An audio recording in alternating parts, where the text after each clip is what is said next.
hello, hello. Hey, hey guys, how's it going? Welcome. Mark, you're muted. Hurt. I'm good. Oh, I'm okay. ready. Pain. Yep, this is my podcast, and for this podcast, I will go absolutely muted. You'll have to understand me by like visual indications, and I'm like, Mark, there's no webcam. I can't see. What do you want me to do? You have to guess my sign language.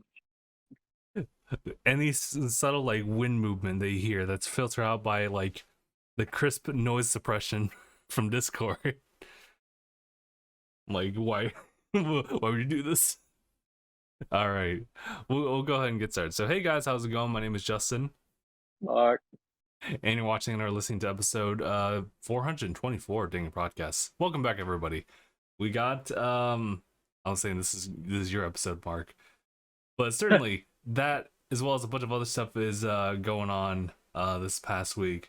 I'm going to talk about some like the minor stuff, and then we'll jump into kind of like the big stuff. The meaty portions. The meaty claws. Big meaty claw. So, I wanted to kind of bring up something because Phil would love to bring it up if he were here. As far as like gaming news and whatnot, he's a little bit more well versed in this, so he would probably elaborate more on this. But I will give you guys like the quick details about it. It's about this Swedish video company, or video game company, called Embracer Group. They got a couple companies. One of them is like big, such as like THQ Nordic. They just acquired Limited Run Games, the physical like publisher for games, or someone that we talk about all the time that like prints a lot of like kind of more like obscure, sometimes more like well-known games here and there. What this kind of means is that,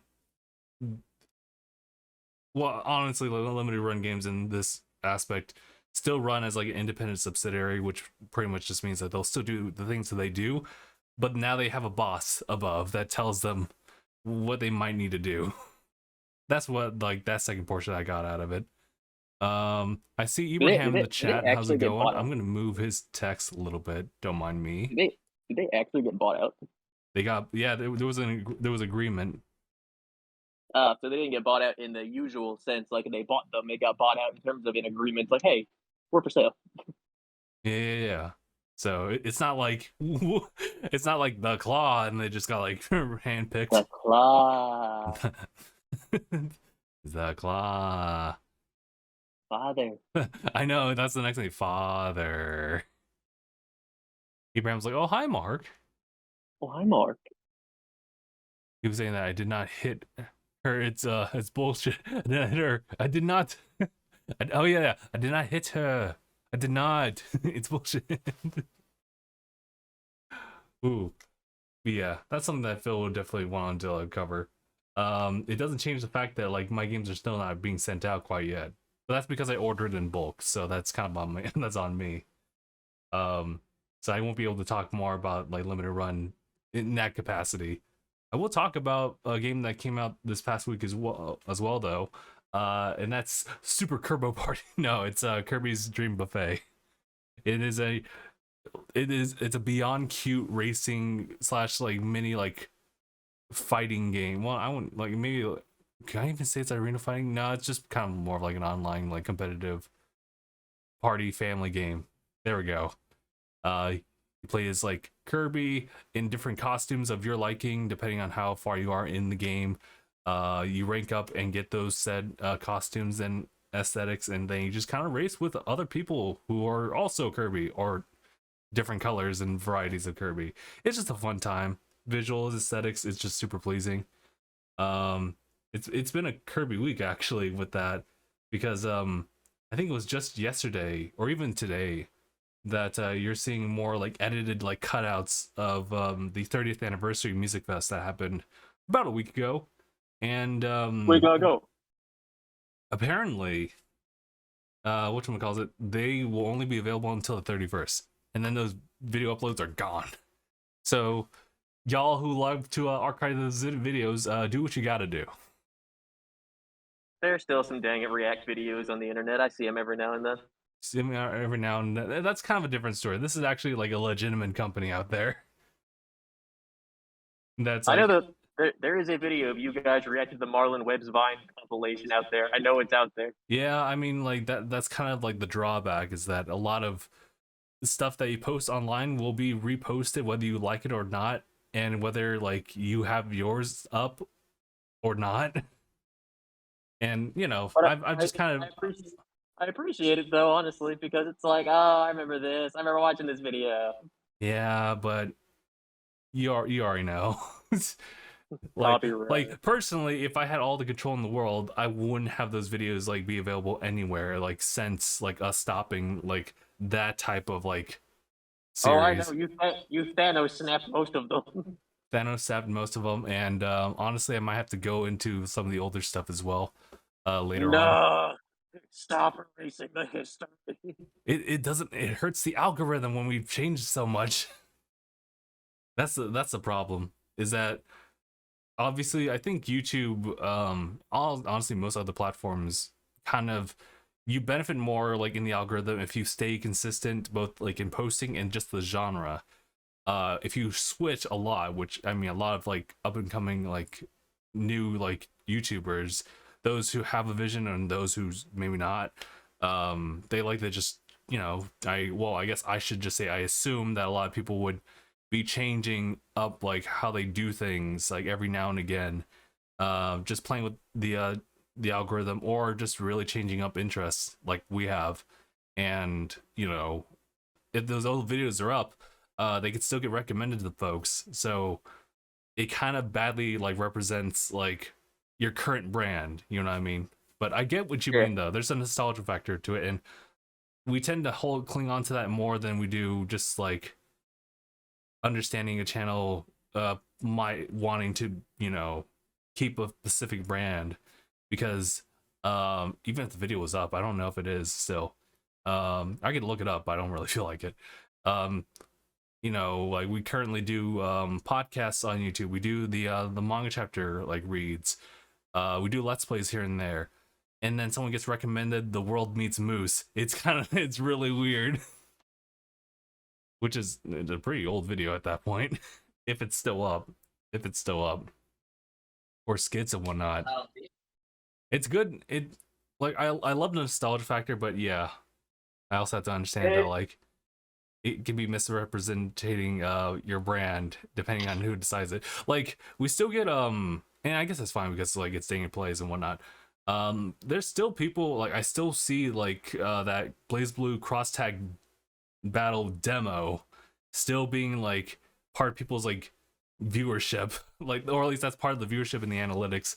And I'm like, I get it, like people still play the game, sure, but it's the demo though.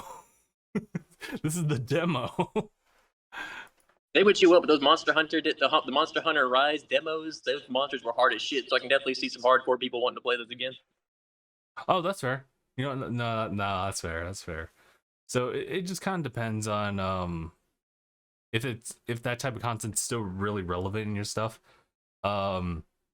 I also get like mixed feelings about it because like usually there's like some old like equipment recording stuff, so a lot of the old videos like are just like with older equipment, not like better quality as we currently have it at this time. But it is what it is.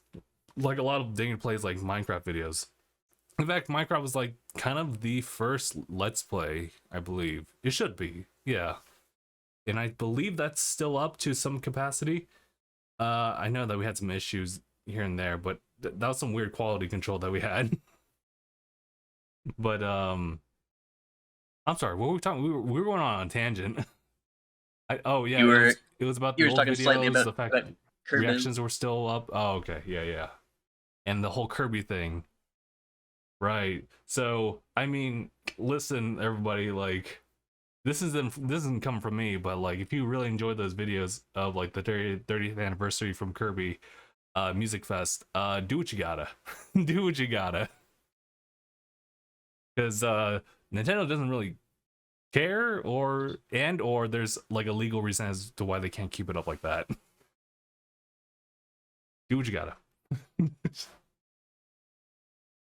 it is a sad time because well, it's kind of weird. Mario, well, it's not just that and Mario like 3D All Stars.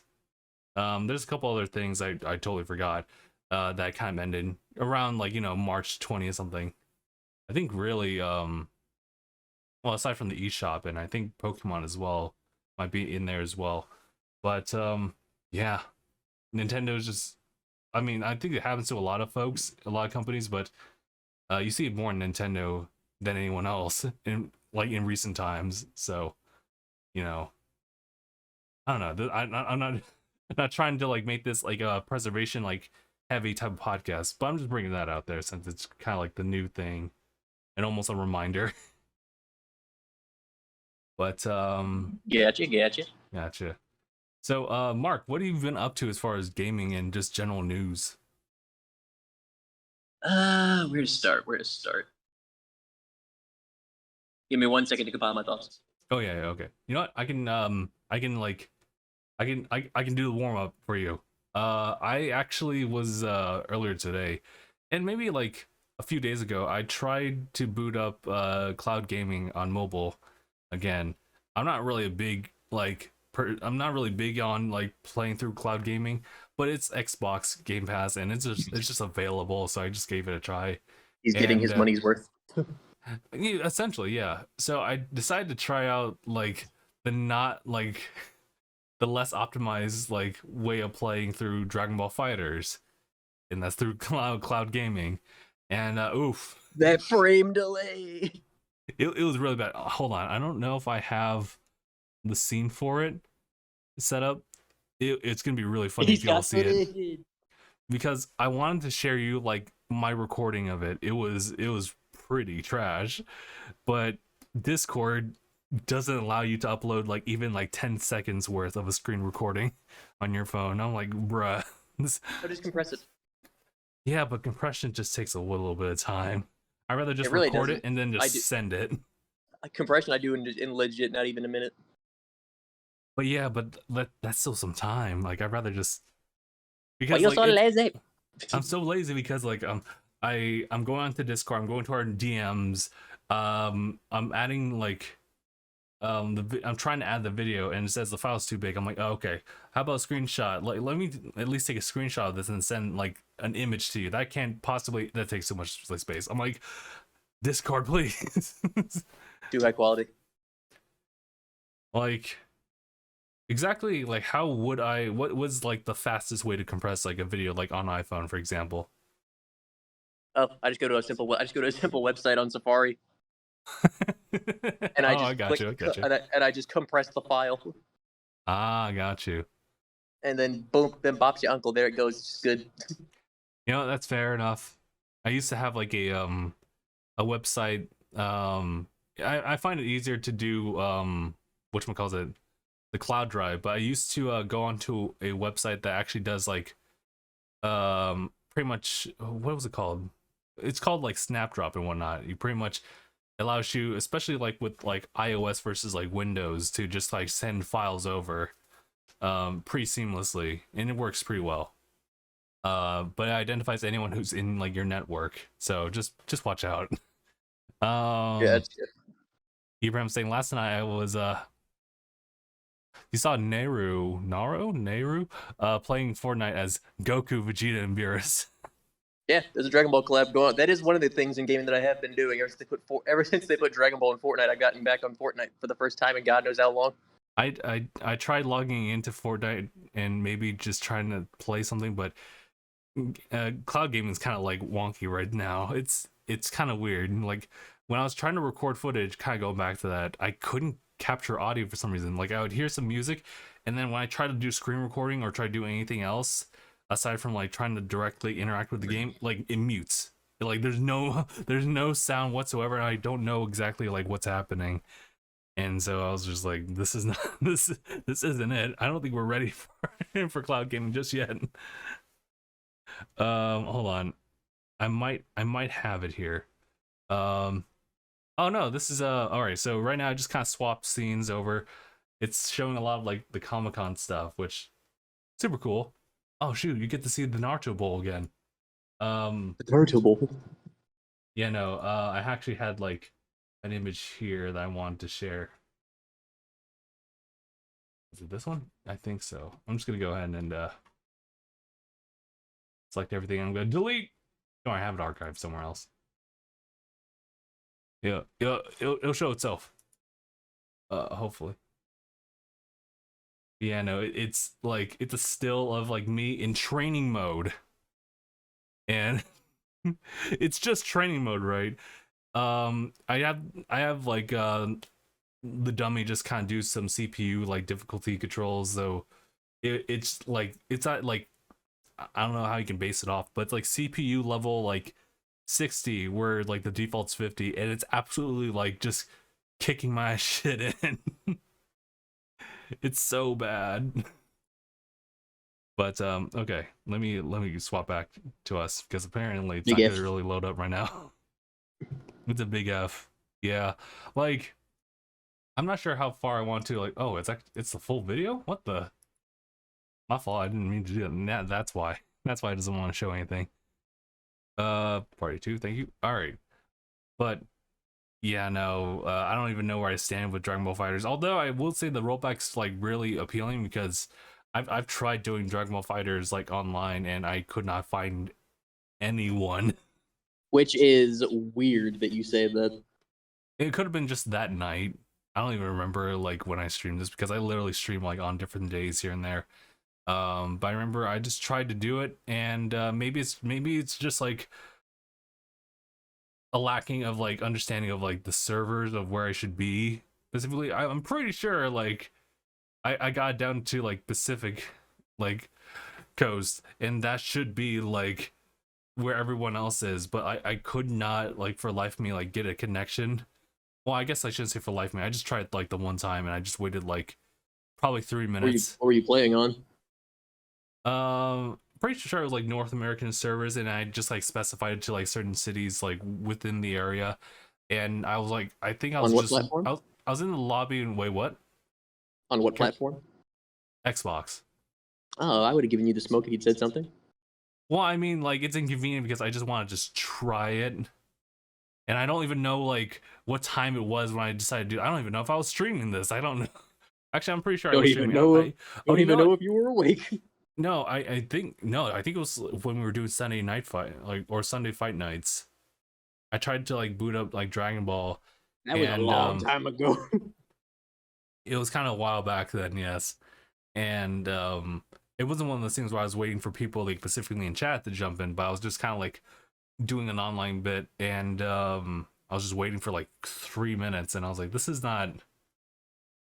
Yeah, let's not do this. Let's go into like the story or like training mode, and that's kind of where I left it at. Yeah, I do miss Fight Night. I do too. Someone else has to do it. It can't be me. Ain't no way. Because oh my god, there's so many games. I'm not gonna use that as like my crutch though, but it's just not like a thing that I can really regulate all the time. But yeah. But yeah. So cloud gaming, it's not an option for me. Like we got decent internet, but it's not enough for to just run a wireless connection. Like I think I could do cloud gaming specifically on my desktop, but at that point it's like, why am I doing that? But yeah, what I mean to say is that a hardline connection like that totally works. Yeah, the hard line is always the better choice. It's like by default. Otherwise you're gonna succumb to like whatever I just saw. Like I think I can actually show you guys like just like from my camera's perspective. Like right now, like here, take a moment, everybody, to take a look at like what I'm dealing with right here. Like you see like so many like pixels just kind of like in place. I know it's like it's kind of hard. Yeah, you see blocks. I say it looked pixelated. Like super pixelated. At some point it gets back to normal, but it's one of those connections where like, well, in cloud gaming, like it'll try to sync back up, so it speeds everything up like in front of you. You're like, wait, hold on. but that's because like that's already like all that event already happened. But aside from that, and cloud gaming, I did just jump into a little bit of Monster Hunter. It can be kind of Sunbreak. Trying to do some hunts here and there just to get like monster parts as usual. I've been looking into like a new build, keeping in mind of like the current update, and I now fully understand the importance of Nargacuga, Lucid Nargacuga, as far as like two Pacific like armor pieces, and Get the skills to pay the bills. the skills to pay the bills. I just need one last piece of that, and I'm not sure if it's that or it was the Espionage like chest piece, but I need like a Malzano tail. And right before lunch, I was trying to just kind of get like a group hunt going for that, and like immediately as I'm walking through into that little crater opening, I see I see that one person gets knocked out, and then as I get closer to like the closer to the Citadel area in the ruins, someone else gets knocked out. So it's like, okay. I'm like, okay, this is really bad. So I'm not gonna. And then you get knocked out. No. My main focus is for me to not be the one to get knocked out. We can all fail. I understand that. I'm fully ready to accept that. It just cannot be me. I'm not gonna be the one to take the fall here. And thankfully, it wasn't me. We still failed though. We got pretty far into the fight though, and I was pulling off some pretty good things with the switch axe, so I was happy about that. But understandably, like once you I lose, just love how every time you got closer, someone else got knocked out. it's depressing. Like I remember someone showed this like on Twitter where it's still the cathedral. You just like got out of your tent and you're running into like the little crevice opening, and you just see Valstrax just shooting a beam laser, and then immediately mission failed. You're like, oh no, it wasn't you. You just witnessed death from someone else. It's so bad. Jeez. But it is what it is. That does kind of happen. I had that happen when I was trying to just simply get a clear for like Chameleos, like in two like hunts, not consecutively, I don't think. But there was always someone who like, well, at least we always failed because someone else like took a hit and they fell. So thankfully it wasn't me. Thankfully, it can't be me. Absolutely no way. But those hunts gonna be pretty painful. Yeah, I'm gonna have to change up like my armor set, but I couldn't really quite clear through some of these quests like in a timely manner. I was spending earlier today doing some edits here and there after breakfast, and then we had extended family come over as well. So I was talking to them for a little bit, and well, here we are with the podcast and everything. So that's kind of why I was doing earlier today, actually. But Mark, you were saying that you've been doing Fortnite with the Dragon Ball collab, which I was trying to do too. But you know how that played out. What else did you end up doing this past week? Still done a little bit of Digimon Survive. Still done a little bit of Apex. Oh, cool. I haven't heard anything about like Apex as far as like what y'all have been up to. Yeah, I've already gotten like I think I got 2-3 dubs this season. Oh, okay. Nice. Just doing the thing. Has the dynamics changed at all, really, as far as like the gameplay stuff? The meta's always changing, as you'd expect, because they're always updating the game. So, I mean, of course, you're gonna have some weapons that are back in the drop, and then you're gonna have some that are back to the floor. That's always gonna be fluctuating what you can get your hands on quicker, and of course they take out certain things, they put in other things. So you just it's mostly just adjusting to the loot and the buffs and nerfs each legend has basically been adjusted to per season. Okay. And of course, they just added in a new sniper focused legend, which is pretty nifty. Okay. Especially considering she's got an auto targeter. Oh wow. Okay. It's a range. It's a rangefinder essentially, whereas it'll show you where your bullet will hit. Oh, okay. Interesting. So I'm just like, oh, in the hands of someone who's really good at sniping, this is going to be disgusting. Yeah, I almost thought like that sounds a little broken. Yeah, Must, but I mean, it must, also must depends nerve. how good you are at your shots. Yeah. Because I've got a friend, and I have a feeling even with that, he couldn't hit the broadside of the barn. Damn. That much faith, huh? Even he knows it. He's not gonna do anything about it. I mean, You give him a bow, he can do something with it. You give him a gun, he ain't gonna hit shit. give him a gun. He's like, bro, why? So, bro, I could give him a gun and put him literally in front of a wall, and he still somehow miss. someone Star Wars needs to get casted here. I gotta say, Stormtrooper number 1. Stormtrooper number 1 and 2. But Aim is good enough to play 2 of them. well, since you've been starting to play Fortnite, I'm curious about like what your preference is as far as like playing through that. If you've been playing a little bit more and more of that, and then comparing that to Apex. I mean, I would say, I mean, Fortnite's still Fortnite. It's always been. They definitely changed some stuff up, and I'd say it's definitely better than it was. Okay. And I don't know if it's just the fact that people have gotten worse. Worse? Because I don't know. It's just, I'm sitting here and I'm like, when did everyone start sucking on this game? Oh, maybe it is just an influx of new players too. It might be, because I'm just like, why do I feel like I'm fighting NPCs? And I know I'm not fighting bots. These are people. I know these are people. Fortnite is pretty legendary now as far as just like its presence like in the gaming industry and just like out there. I'm pretty sure that you're coming across a lot more newer players than you are like old veterans. And then there's also just the fact that like it's kind of pseudo recently that they added like the no builds. So that's then like brought in more and more people who initially didn't see the building as very appealing for them. So I'm one of them. It's funny because I'm playing in builds and winning without building. Winning without the building.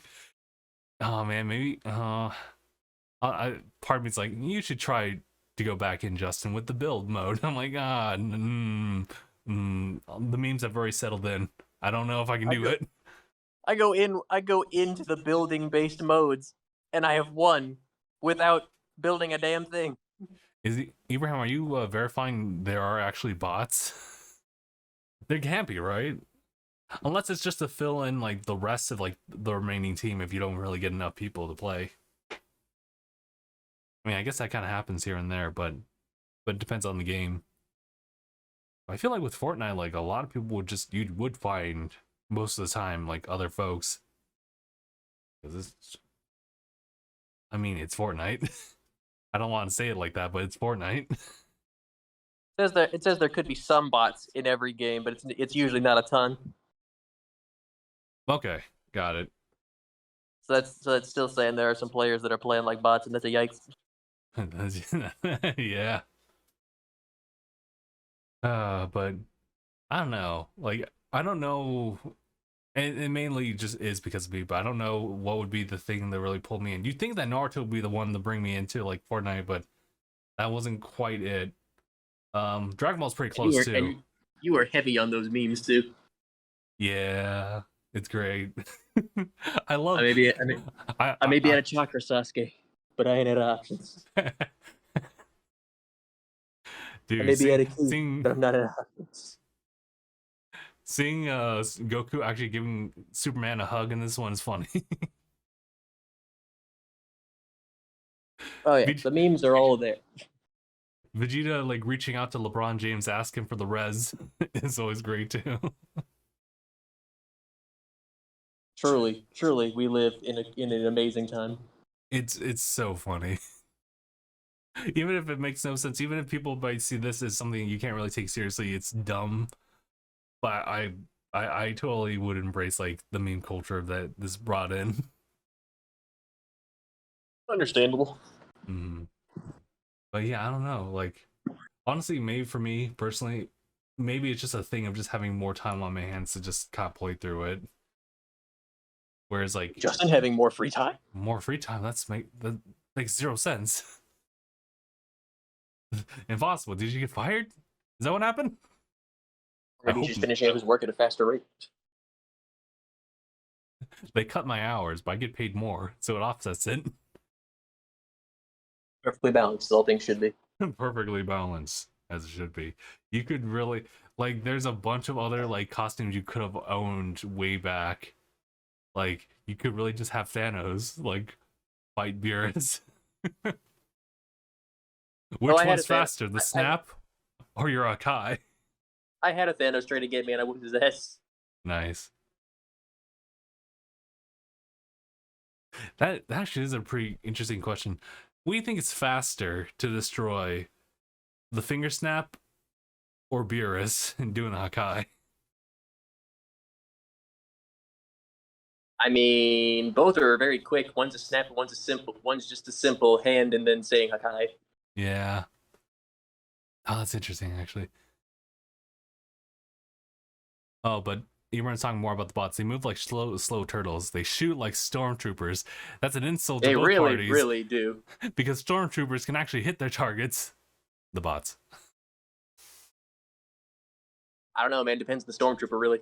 Yeah, I guess it really does. It depends. How pivotal are they? Do they have a line, or Now, if you're talking about death troopers, yeah, they can usually manage to hit something.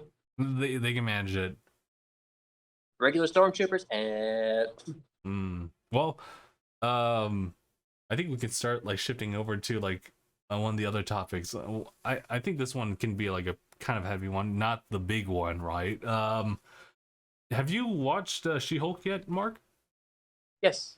Okay, cool. I'm gonna be 100% honest. I kind of want to just not deep dive, but I would just like outright say like this is some spoiler talks about She-Hulk as well. But Yes, so I've been waiting for it because I have a friend who worked on it. cool. Yeah, she's in the mocap department. Oh hell yeah, that's super dope. Yeah, she got to work with Mark Ruffalo and everything. That's cool. Mm-hmm. I was Yeah. looking for her name. I was looking for her name after the credits. I was like, there she is. Let's go. Nice. Oh, so I was trying to add the tag of She-Hulk as well as spoilers, because of course that's gonna happen. But yeah, what did you think about the first episode? Was it pilot? It was good. I thought so too. But I feel it's weird. Like there's something like something egging me on, like in the back of my mind, saying like this is definitely not like the representation of like the entirety of the show. This is just like the opening pilot. They have things specifically set up for this like eye like grabbing like attention like pilot episode for the series, and then it's going to completely shift. And I feel like the show itself is telling you that by like just the couple of lines that Jennifer is going to like kind of usher to you like to the audience directly, because it is like wall breaking in that sense too.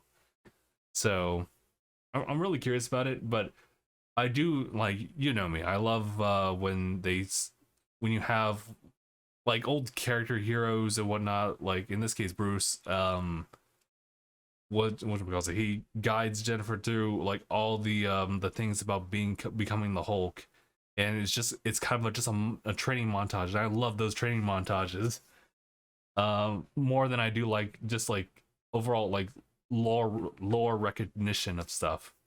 They talk a lot about Steve Rogers. Man, she was really curious about that. Yeah, no, like I guess I would like if you're really chasing around like Steve's like romantic life, then you're in for like a good one here. It is curious though, as far as like from an outside perspective. It's like, you see that ass? Watch the post credits, everybody. That ass died a virgin. I also No, he didn't. 1943. Here's Smart Hulk. He's like, actually, what's interesting? What I really liked about this episode was actually just kind of having more of like Mark Ruffalo's character talk, because you are dealing with like a relative of yours, and you're trying to tell them about like how crazy their life is going to be, and you want to comfort them, but just like the way it's directed and how I guess Bruce is as a person, one who doesn't really communicate with people all that well, You actually see the follies of that throughout this. He's trying to You see, he's trying to help. Any he's person can see he's just trying to help, and you can see Jin's being a little bit of a bitch. I yeah, but like you kind of get it though, right? Because like I get her reasoning, but I'll still say she's acting like a bitch. I also I want to say this about Bruce is that I get where he's coming from in the sense that like he's the only one who's been through this, so he's already has this like bunch of assumptions about like how Jennifer's gonna deal with all of this stuff. A lot of them each like shattering his expectations of like what's going on. Um, but he has the mindset of like now you have these powers, now you got responsibility. He's been watching a lot of Spider-Man, so he knows like He's not this. wrong. He's not wrong, but it's like Jennifer's like in a different mindset, saying like I don't have to be like this, you know? Like Bruce, Well, like you don't need to like teach me all this. she learned real quick that it's gonna find you one way or the other. This is true, but like Brian, oh sorry, not Brian. Bruce is like has a really one-track mind about this. He's not even talking. He's not even considering Jennifer's like point of view. Like for him, it's like it's all about now that you have powers, you can't like live normally. It's true, but he also just isn't listening to Jennifer either. He said she could find the balance to do the hero stuff and her regular job. He didn't say she couldn't. Well, that's the thing. Like, I don't think he's like outright like supported that. It's more like he didn't say it, and that's kind of like the distinguishing factor. You can correct me if I'm wrong because I don't remember everything he said in the episode, but he didn't outright just say like, "Oh, you can do both." Yeah, like in fact, like absolutely, you should still do your lawyering like stuff, of course, because you earn like that degree. You should put it through that. Like you have a like a student debt about it. At first what he says is, you can't go back, to your normal life. But then later on, he does say it is about balance. You got to balance everything, and that's where it's like, oh yeah, I think that's just also his way of saying, well, maybe you can. You just got to figure out a way to balance the lawyer stuff with the hero stuff. Well, I mean, I think that's one way to interpret it. Like my interpretation is that because he doesn't outright say that, he's not really focusing on that, and moreover just like the balance between like just simply herself versus like her She-Hulk self. And like that's not considering like doing lawyer stuff. It's just simply just having these both exist because you're gonna be a superhero. You're gonna be a superhero now. But yeah, I think at the end of the day, they do come to terms like with like her situation, and you know, Bruce is always offering up like a place for her, like as far as like I guess you could say like the Avengers, for lack of better words. But Jennifer's definitely just choosing to go the lawyer side, which of course, as we see at the end of the episode, it's there, but with the twist. So if anything, I'm kind of anticipating like what kind of threats we're gonna see, like literally in the courtroom at this point, or even outside of it. I'm like, Well, we already know she's yeah, definitely going to deal with Abomination. yeah, you're right. And Wong's gonna be there too. Like it's gonna be really interesting to see like more appearances show up. Um, but question mark, do you know who that woman was who broke into the courtroom? I wish I could tell you, Because like like, because I was also a little lost on that. Because I was like, do I know you? Do I know you? right, I didn't know like why she was there, what significance, who even is this character? Because I it almost like in Vegeta's words, it's like it's a villain bargain sale, a super villain bargain sale of just people just showing up from the woodworks and just like causing like just general trouble to like the masses, and it's just up to like whoever character like who shows up to be there. Because like I kind of already kind of went through that with like Miss Marvel. There was already an established like group that we've never heard of like from another like place, and you know they kind of have to do that just to build up like the character going forward. But it really is just like with each new character being introduced. Of course, there's going to be villain origin stories because just the world is how it is. Um, it just so happens there's a lot of intergalactic, interdimensional ones in this one. It's it's interesting. I'll just have to take it as it pops up, you know, and we'll I guess. See, well, I think they're gonna be posting weekly, right? I think there's 9 episodes of She-Hulk, so I'm really curious where they're gonna take Hold it. on, I'm just trying to see if I can find out for us who exactly that woman was in Oh, episode 1. yeah, okay, yeah. I will say though, the way that they had this video or this episode edited, it definitely wanted to focus a lot more on just like her finding out like her powers, just really giving you like the really quick version of like how she's developing this, and by episode 2 she's pretty much ready to go. Titania, Katanya. Hmm. which is interesting because we know that name means Queen of the Fairies. I wonder what that actually means though. Like, I know. I just know that's what Titania has always meant. Is it's the name? It's in myth. It's the name of the Queen of the Fairies. So I'm just trying to see like who is this woman? oh, okay. Is a super powered, super influencer who apparently can't help but run afoul of the law. Weird. Definitely up She-Hulk's alley. My God, though. There was that bit about like the spaceship. It's the whole reason why she got her powers in the first place. And they said it was like a Sakaran like ship that was most likely going to deliver a message. So we might see a little bit more Bruce trying to like look into that, or we might even just see like the ship again. Um, can you remind me where the Sakarans came from? Is that like as far as like the movies? Is that I feel like it's either Guardians or it's I like feel like Captain it's Marvel. Guardians. Oh, okay. It could be Captain Marvel. It's one or the other. Okay. But I guess we'll just see. They're definitely building some like interesting mysteries and possible threats. I personally can't wait when they go into like the whole dating like scene and it's just She-Hulk carrying this one dude to bed. Well, yeah, that's the meme we're all waiting for. I'm waiting for this one. I pray for his safety. Just that he's so big and she carries him off like a dainty princess. Might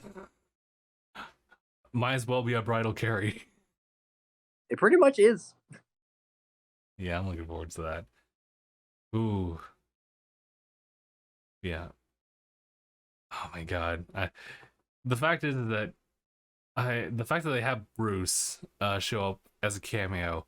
He hasn't had a movie, right, since the Incredible Hulk, who's like done by a different actor entirely. Um, That's and that's that's because just the rights issues of Paramount.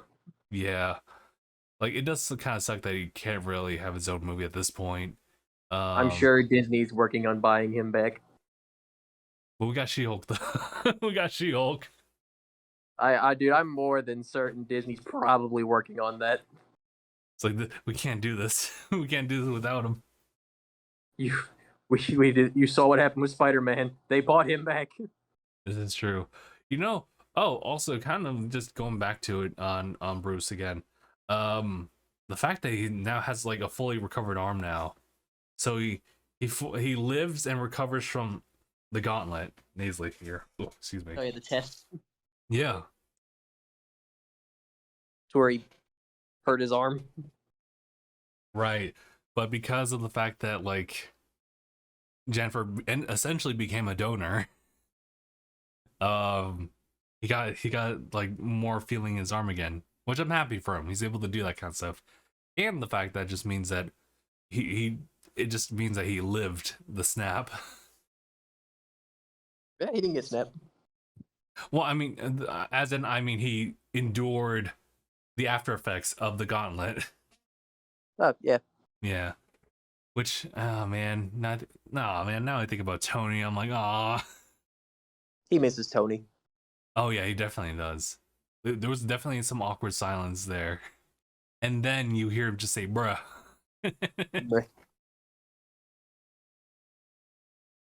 Oh, yeah. I also miss Tony as well, but I'm curious about Ironheart because of that. So we'll see.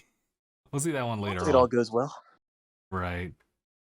But okay.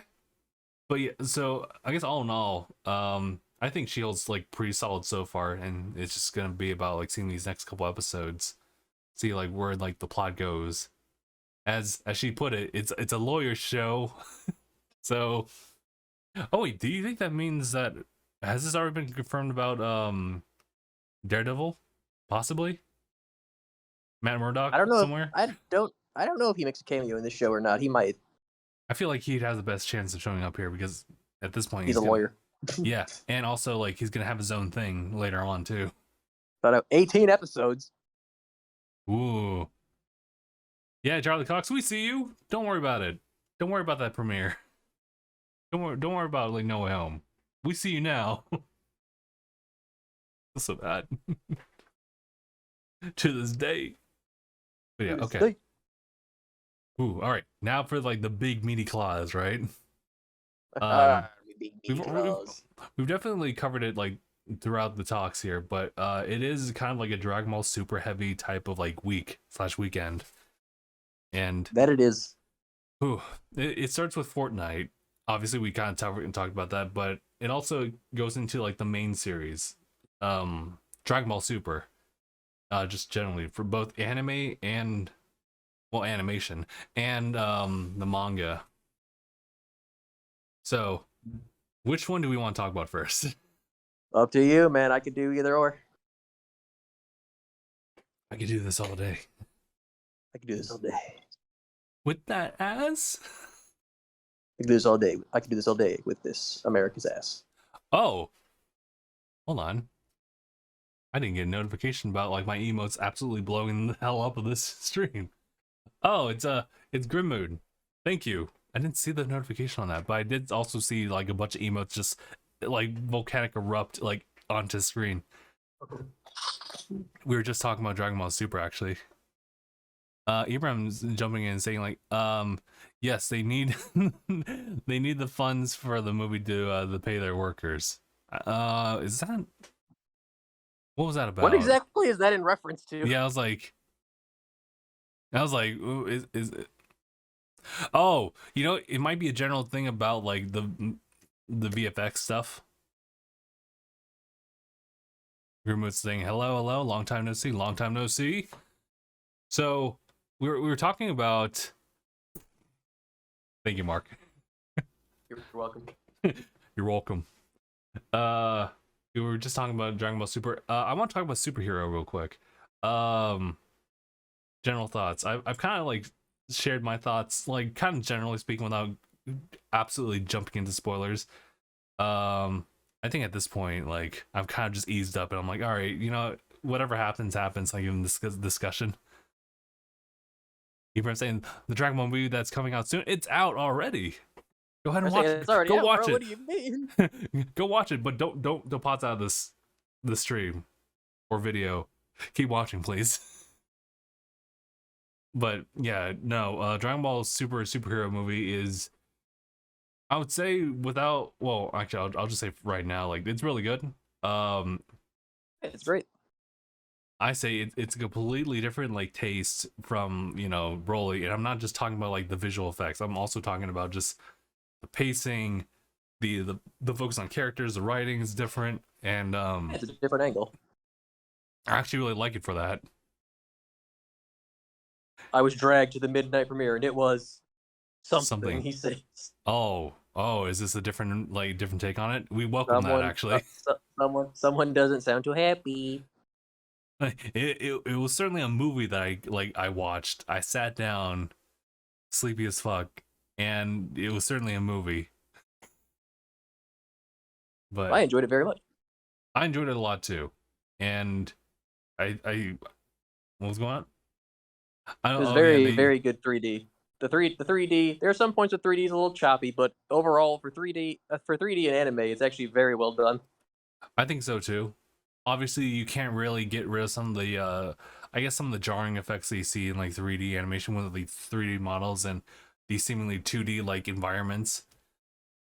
I mean, that just kind of is what it is, and I think in motion, like that's where like it really pulls off like a lot of good stuff too. There's a really It's cool. honestly revolutionary looking in some scenes. Mm-hmm. I'm really curious. Well, I mean, I've seen some really good 3D animation for sure, and I think the more like we like see that and embrace it, the more we're just gonna see a lot more new, like cooler stuff. I know that more recently, and you know, a lot of like shows will adopt it like these days just to kind of help with like the process of like animation and whatnot. There was this show. It was either like one season or 2 seasons ago, as far as anime. Um, it was Skeleton Knight.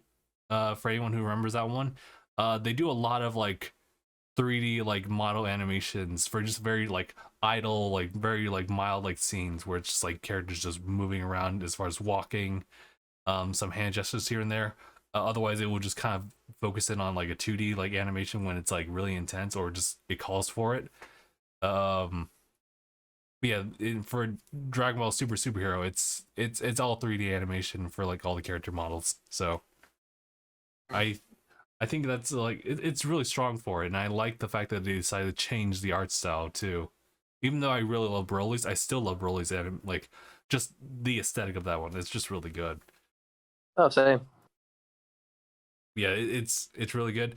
Another thing I really liked, kind of going back into like some of the things I pointed out earlier, was just like the writing of it. I love that there was a lot of focus on some things that have appeared in previous works of Dragon Ball, and they just never really touched up on it. And I guess this is where I will really start to like bring up some spoilers here and there. Um, Honestly, the big size Piccolo bit, it's one of those things where I was like, oh right, yeah, you can do that. It was the. He says all this just teach Pan how to fly. You know that's not the main premise. It's just a thing that they put in there to also include. but no, but like, all right, I can do that. I was like, God damn it, Piccolo. It wouldn't be the first time. In fact, I feel like there was like another instance where it's like, oh, all right. Obviously, you got the return of like the clothes beam. Close beam. Grimmu said just to teach Pan, all this just to teach Pan how to fly. All right, I need to get this clarified because I don't know if this is a consistency problem or not. Um, did little baby Pan between like this movie and you know like Super in general, wasn't baby Pan already flying? I believe that was a filler episode. Could have been a filler episode. Okay. Because I just don't remember, like I know that at the end of Z, right, Pan's already like grown up a little bit and she's already flying at that point, and she's already in like the martial, like she's just going into like the martial arts tournament. So in this movie it's her and she's training with Piccolo already. Piccolo's telling her that she already has like potential, like, or at least is already as strong if not stronger than like how he was training Gohan at that very same age. And she's actually a little bit more acclimated towards it. But in this one, yeah, she's not flying. She's just running really fast. Yep, like Ariel. So like, I just want to get that clarified, like whether or not she, as a little toddler, like in like baby clothes, was she already flying? Because yeah, is that just a filler thing that they decided to just like write in there? I believe so. Man, dude, can't believe it. Because I really thought like that was gonna cause like a split timeline type of bit where it's like, wait a minute, didn't Pan already know how to fly? But I believe okay, that was just like a filler type of thing. got you. Well, in that case, I guess there just exists like the two parallel timelines being told right now, as far as like cool things showing up in like the movies, but like there's a consistent like story being done in the manga sense. Meanwhile, Goten just learned how to fly just like that. Hey, listen, everyone takes it differently as far as like their training. People learn at different rates, man. Yeah, I feel now actually like it's been a while since I like we follow like Goten's like growth, because I kind of feel bad because like him and like younger Trunks are definitely not like the center spotlight anymore. They definitely had theirs in the Buu saga, but since then it's just kind of like let's move on to Goku again. And here's Pan though. Man, Never know. Super still ongoing. They might get a little something. I hope so, because it'd be really cool to see like Trunks get like a cool spotlight that isn't future Trunks. even though I love that character, but like younger Trunks also deserves like a spotlight too, so he can have his own growth, and so that Yeah. Vegeta can once again develop pride in someone else. This is a new feeling, feeling of pride in someone else. Un- Unfortunately, it's being obscured by all this unyielding rage.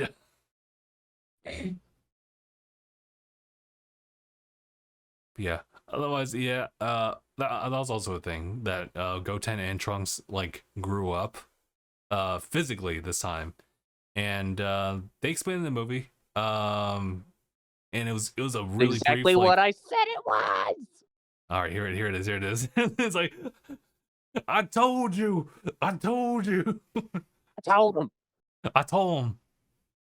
So Mark, you were saying that it's just it's just another kind of like a quirky like growth thing about like Saiyan blood, where like Yeah, I noticed it with Goku, and it's like, I mean, hey, when he fought King Piccolo, he was 14, 15, and then when it came came to to the tournament when he Gohan. was fighting Piccolo, he Oh, was when it came to the tournament when he was fighting Piccolo, he was he finally hit his growth spurt. Look at hmm. him. Yeah, I'm gonna be honest. I really should have like looked back into that because as far as like Goku's growth, Gohan's growth, like I chalked it up to simply like off screen growing up because Kid Goku to Teen Goku, that middle between ground wasn't really that much like focused on because they wanted to do it like a time skip type of bit. Granted, if you look at like Bulma and some of the other characters during that time, they didn't really age up like that same way as Goku did. So it was just like huge growth spurt by the time we saw him. Gohan went through that too. As far as He got like, a little bigger in he got a little bigger in the Cell Saga, not by much, but a little bigger, and yeah, he then he got a just little bit shot the bigger, fuck up. right? Like he was a kid like during like Namek, and then later on like he just kind of grew up, and a lot of that can kind of be attributed towards like the hyperbolic time chamber and just that arc in general. And then after that, like he's in high school and he's just like, Yeah, he shot way up. He got a lot taller. yeah, but I never questioned it because I just thought it was just like a time thing. But I didn't expect it to be like a simple explanation of like, oh, it just happens. Like it's And Gohan himself said it. right. And yeah, I get it's just more valid because Gohan says it like that. All of a sudden, He like he said grew.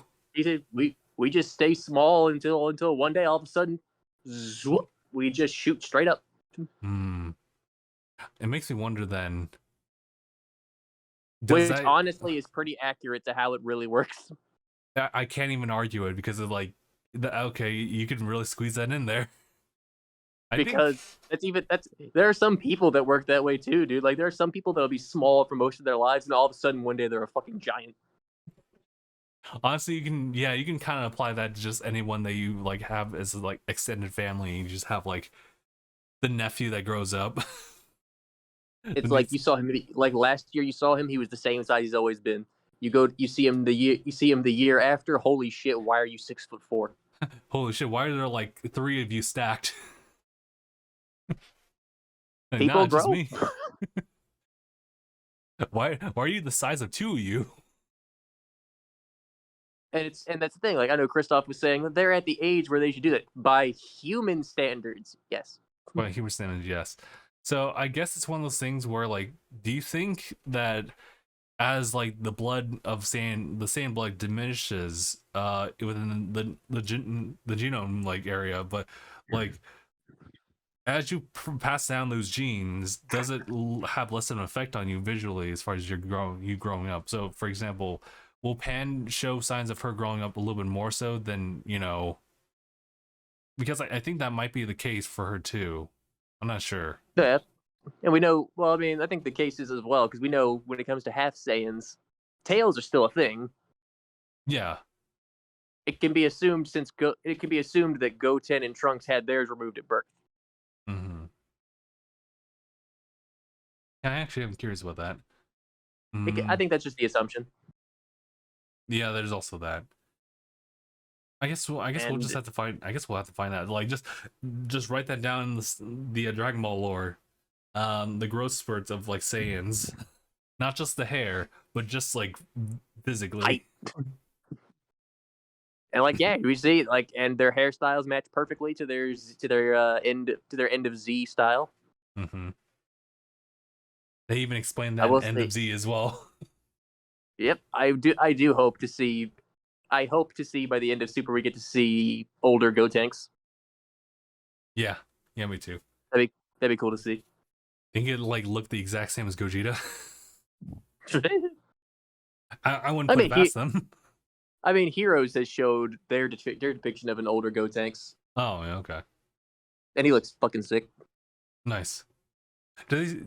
I mean, I guess it's just like a common thing. Do they still have like the fusion coat? Yeah, they still have the coat. Oh, okay. Listen, it's weird how the fusion technique like has like a drip effect on you. The drip. Oh, Yeah, see, look. Hey, there you are. there you are. Yeah. What else I wanted to bring up? Well, there's just a bunch of other like additional things. Honestly, what I really loved about Superhero was just the focus on Piccolo as kind of like the main driving character, even though he's like a dual protagonist here. Yeah, Piccolo and Gohan for sure were the main. Piccolo is what really set everything up, but Gohan and Piccolo were absolutely the main focuses of the entire movie. Can I say though, when Piccolo was infiltrating like Red Ribbon Army's like secret like base, they were talking about like the well, actually it wasn't that, actually it was earlier on when they just freed the doctor, um and they were talking about, they were pretty much filling him in on like all the things that they know, like without the context of Dragon Ball Z as like a viewer. The fact that Bulma probably has like a secret organization going on in the background of aliens, and the way they showed nothing but Namekians. I was like, I don't like how they portrayed this. Well, I mean, it's because when you look at them, they look like a stereotypical what you'd expect of an alien. I don't know, dude, that rubbed me the wrong way. I was like, no way, ain't no way did they just become. Well, what do you think? Well, what would regular people think of when they think alien? Green men. But like, that makes me wonder, like like the validity of like the older Piccolo's dad. Like with the Piccolo. I get, he was the old King Piccolo at that time. Um, like how do people identify him then? Well, I mean, I think they just look at him as a demon. Oh yeah, all right. Yeah, that's a distinction between like identifying them as alien versus just like the demon. Yeah, that's why they called him Demon King Piccolo. Mm-hmm. But oh yeah. But it just, I don't know. I understand why they did that, because they can't just like look at Goku and say alien, even though he's totally an alien. He is. He's just very humanoid for an alien. Very humanoid for an alien. Yeah. Even Piccolo's race is very humanoid for an alien species. They just so happen to be green and drink water. They also have antennas, like popping out right here. Yeah. But otherwise, very human shape. Yeah, very much so humanoid. And they have Boo, but Boo's Boo. People kind of already know Boo. Man, why does Boo always have to be sleeping? He loves to sleep. He loves to sleep. You know what? That's better than him eating everybody, so I guess that's fine. Ooh, but yeah, there's a lot of different like things about it. Like, honestly, I love Piccolo's just interactions with everybody. He is like, Oh yeah. he is the OG villain, one of the OG villains of Dragon Ball, just Dragon Ball. Yep. And just throughout the series, he's just been that guy. He's always been that guy.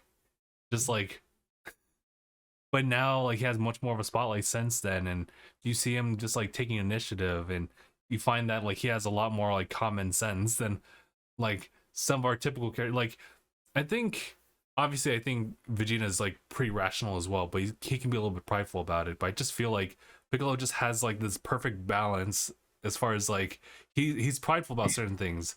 But he understands like there's weight to certain threats that happen on Earth. So he's just so dialed in. He's not like battle crazed like Goku. And I just have like a lot of respect for that character just because you know he's already had his like villain arc. He's already like redeemed himself. He's acted like a father slash uncle figure like for a family that's not even like his. Yeah, pretty much. And he's just Yeah. like he's just taking the initiatives, and he's also on Bulma's shit. It's great. Yeah, but even he forgets things sometimes. It's true.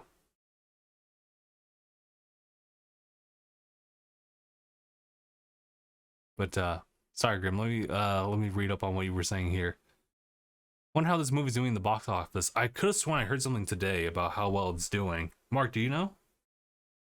I haven't heard anything recently, but I would expect that because a lot of people here have been eagerly waiting for it. So I imagine it's probably doing very well. I don't know if it's going to do as well as Broly, but I do think it's going to do well. Yeah, I'm actually really curious about like in comparison to like the sales of Broly because that was actually monumental. That was record breaking. And I Hmm. know Grim Mood here. She says because I know that many DB fans were hesitant on watching this film. Really? There were there was a small portion of people. I wouldn't say many. There was a definitely a faction of people who weren't so excited about it, but I would say Hmm. they were very small compared to the number of people that were actually excited about it. Hmm. But what else I wanted to bring up? I guess I can't really like avoid the question. Um, there's also like the new forms like in the movie. I've been waiting for this. Yes. So, you know, and I think you can attribute a lot of this just due to like circumstances like in threats. Quick shout outs to Gamma 1 and 2. They ended up being like really cool characters in their own rights. Even I the do doctor really too. enjoy their characters. Um Hey, Dr. Hedo has been a great character.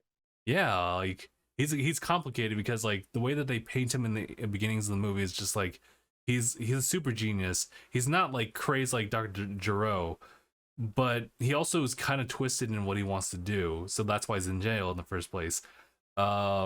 But then, you know, once you give him like the funding for it, it seems like he's just totally okay because all he wants to do is just create these super cool superheroes. That's what he wants to do. Yeah, yeah, he's a good guy. He's just got some not so good methods. This is true. Yeah, he really did. Like he's not about robbing the bank, but he's all about you know going to like what was it, the mortuary, and literally taking like 3 dead bodies and resurrecting them as zombies to be employed at a gas station to slowly build income. Like For what? his, for his research. It's Yes, for I his do mean Hey, he only became Bulma's plastic surgeon at the end. That before there was Shenron. yeah. I think he's well equipped though to Your help out. buttons have been perked. That's so funny. That's A, my favorite. That was my favorite Shenron line of the entire movie. Is your buttons have been perked. a trivial matter. It is done. That was great too. There was also that too, as far as like the lore building. When he was talking to Dende, and initially, and this was a really cool thing too, was just talking about like the potential unlocking that like back on Namek when Gohan and Krillin both received that, and I totally forgot that Piccolo didn't get that himself, but didn't didn't Nail also get that? It, I don't think Nail ever. I don't think Nail got it. hmm. I could have sworn, or maybe it was just one of those things where he was just like verbally blessed to just go out and He do did what he that for can. Dende. Yeah, it's true. And Dende actually reveals that like he is of like that same species, but he can't attain that until he reaches a certain age, which is probably by the time Yeah, like Piccolo himself will probably be like skull and bones, he's of the same tribe. same tribe. And what they did was like, okay, maybe Shenron can actually like do something about that. And Biggle's like, what, he can actually do that? And he's like, well, yeah, sure. Like, we just gotta like tweak him out a little bit. And he just pours Should some upgrade him. water on him, and like, all right, now I can do 3 wishes now. Well, I mean, he was able to do 3 wishes before. Wait, what do you mean? Well, I mean, I know that Namekian like Shenron, is capable of doing that. Yeah, they upgraded Earth's dragon to do 3 wishes. I didn't know it worked like that, like some kind of video game. You can Well, that's the upgrade thing. them. That's the thing. They did that before in the previous sagas. Like Dende worked on Shenron to be able to power up to be able to do 3 wishes. Man, how do I not remember? Like, oh, I guess it's a lot of it's just really blurry, but I do just remember just on Namek the 3 wishes. But Yeah, and originally that was a Namek specific thing, but now they've managed to get Earth Shenron to do it too. But yeah, what he did, I'm assuming, because some people are like, but he just pour regular water on there. What I'm assuming is it's probably divine. It's probably divine awakening water. mm-hmm. It's that water that like Roshi drinks. It's water that Roshi drinks. Forever youthful, dude. Yeah, because we know Korrin and them they have the divine water. Ah, yeah, that's true. Also, love seeing them. That's what I back, would too. imagine it is.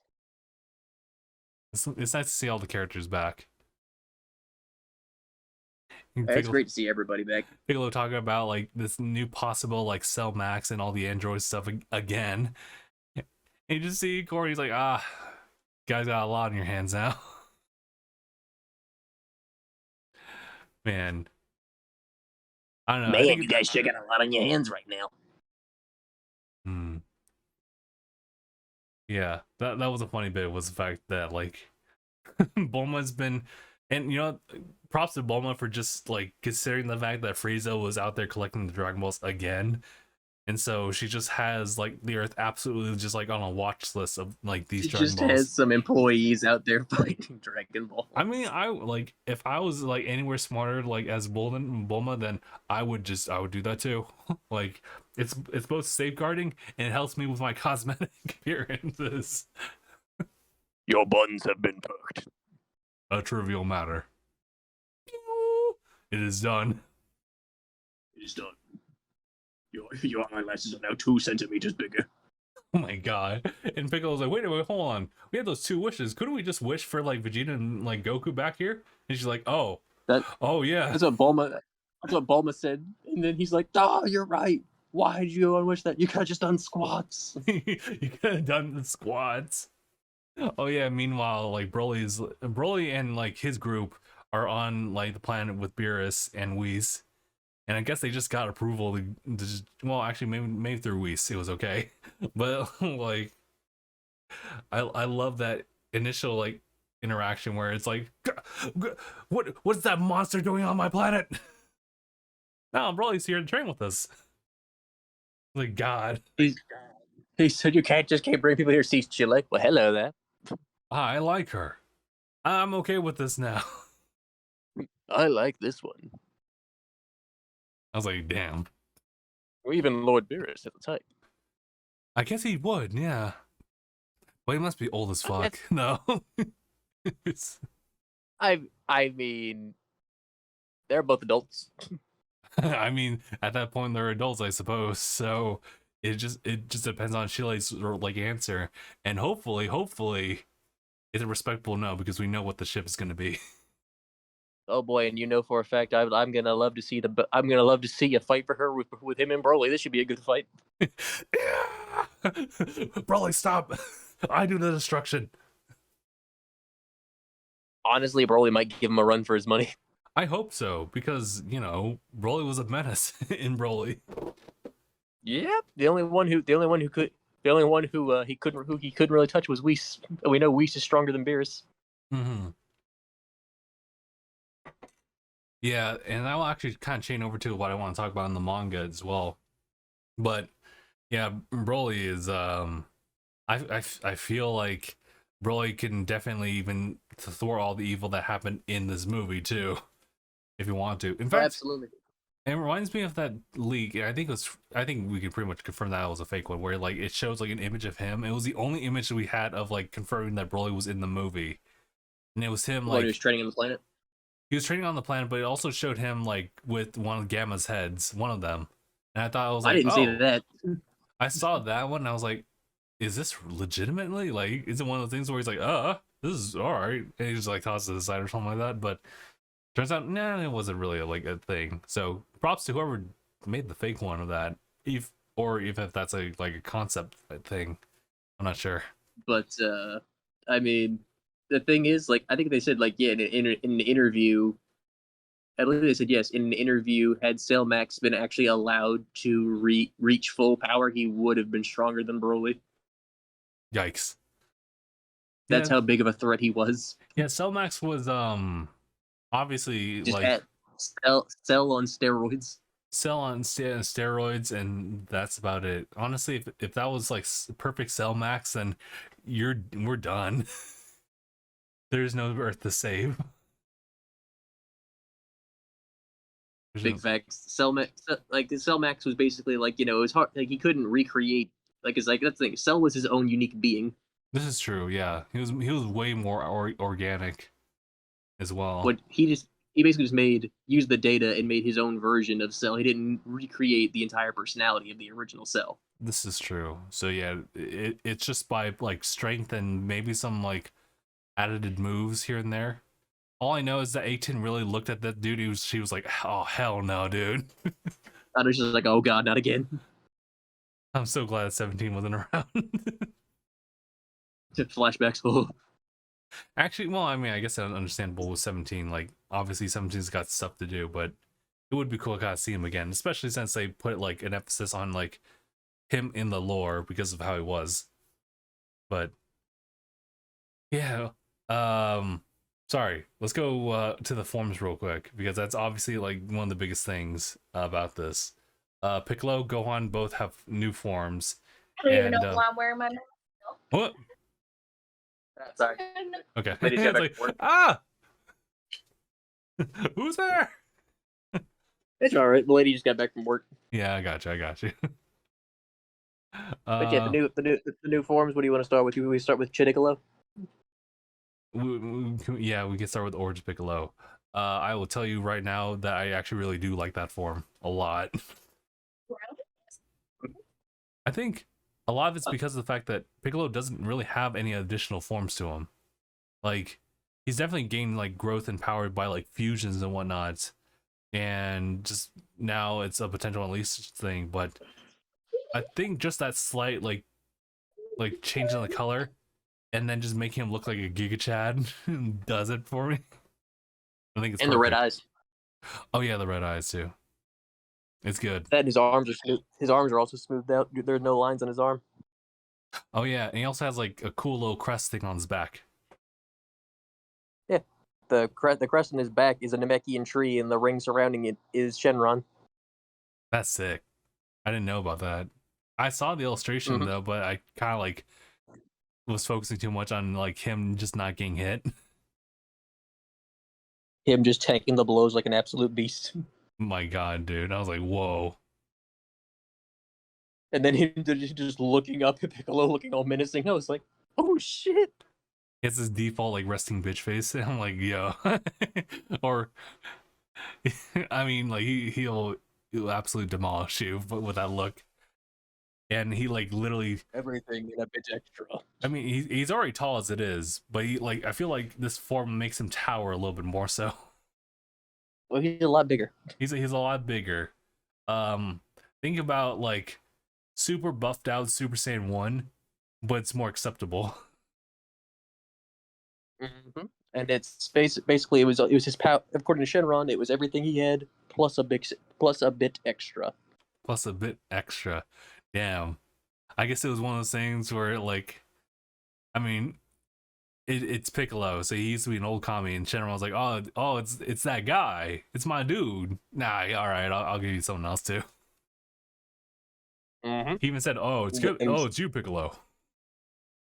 Oh, Piccolo. And then we also have the transformation from our boy, the Mad Lad Gohan. Mad Lad Gohan. Is that you said they don't in the movie itself they do not talk about like exactly what this form is, So we have to rely on Mark to kind of give us like the deets about what this really is. Yes.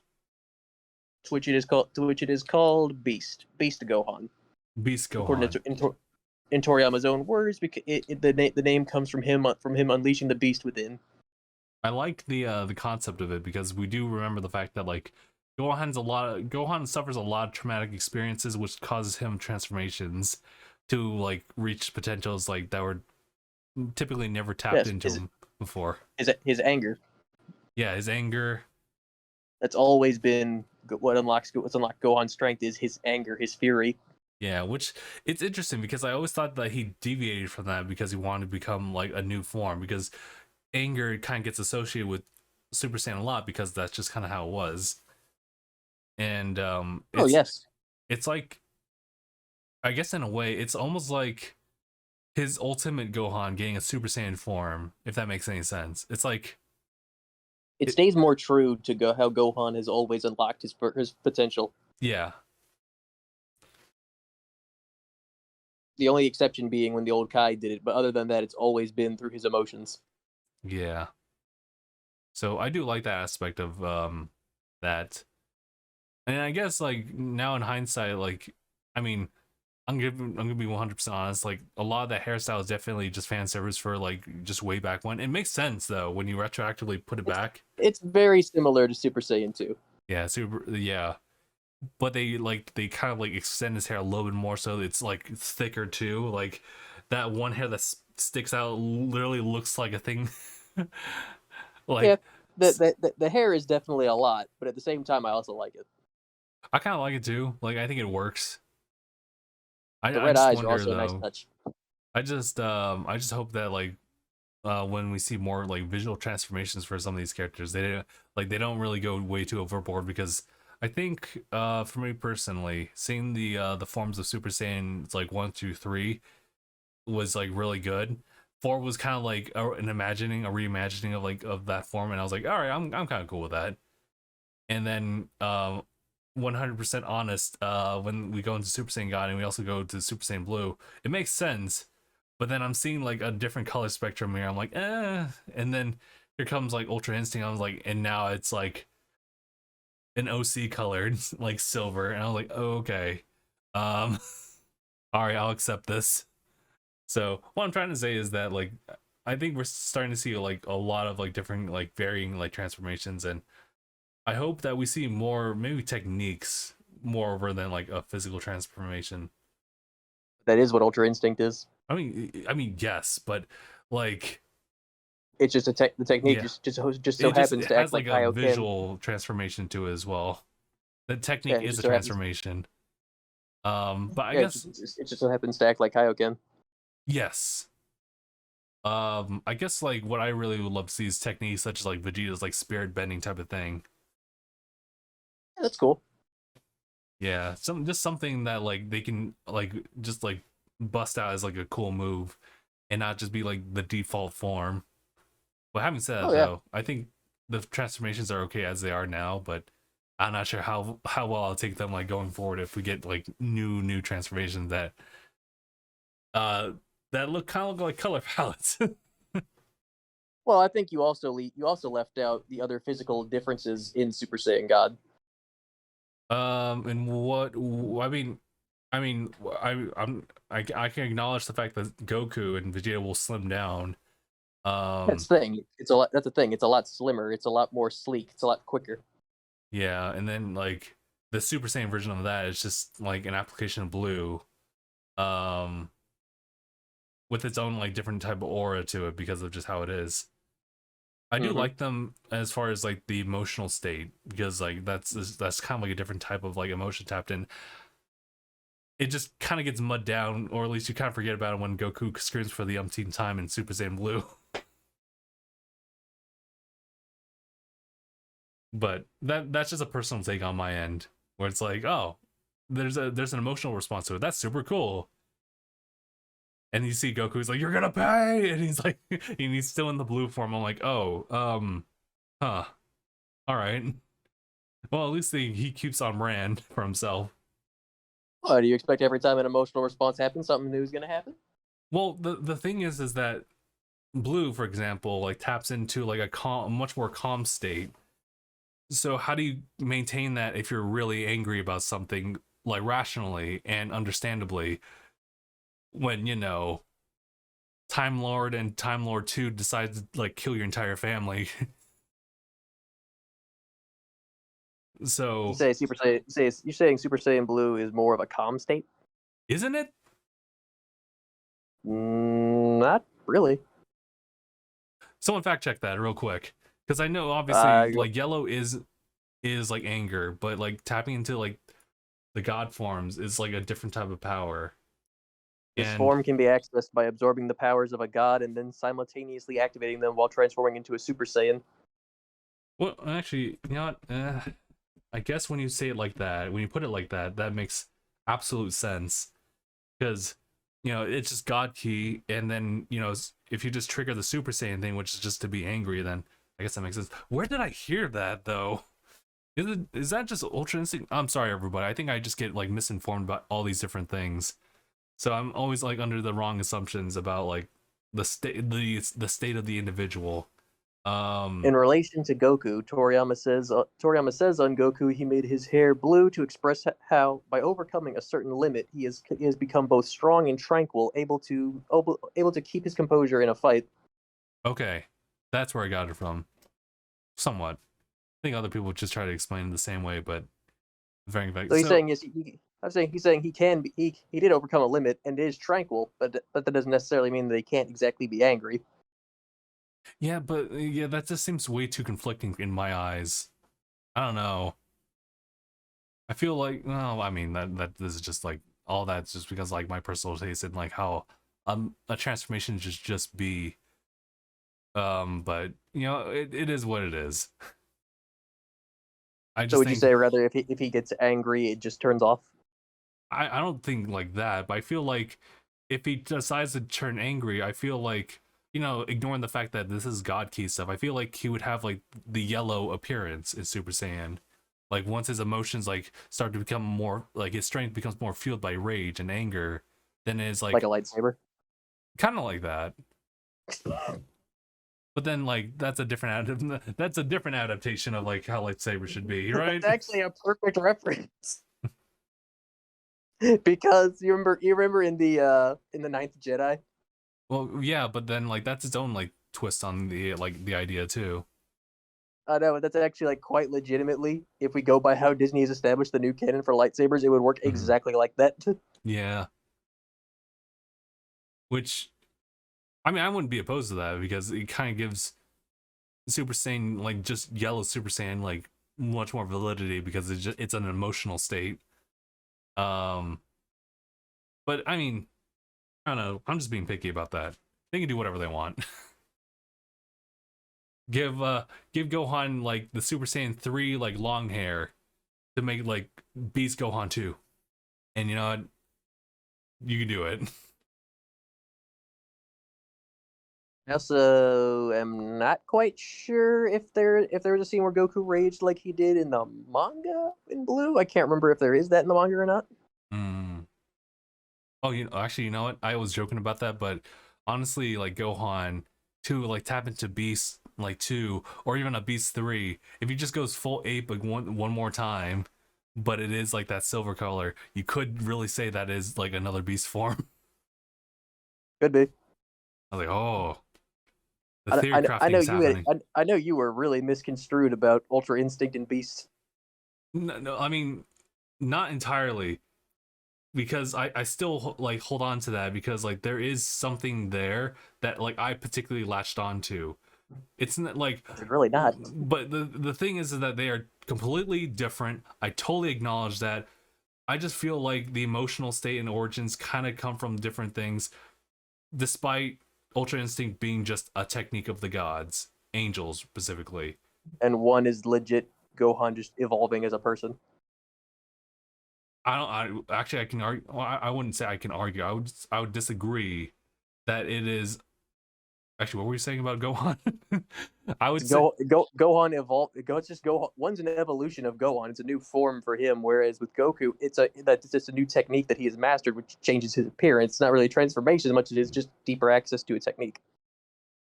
Okay. I can kind of agree with that too. I just it gets weird when like the technique is also like a visual transformation.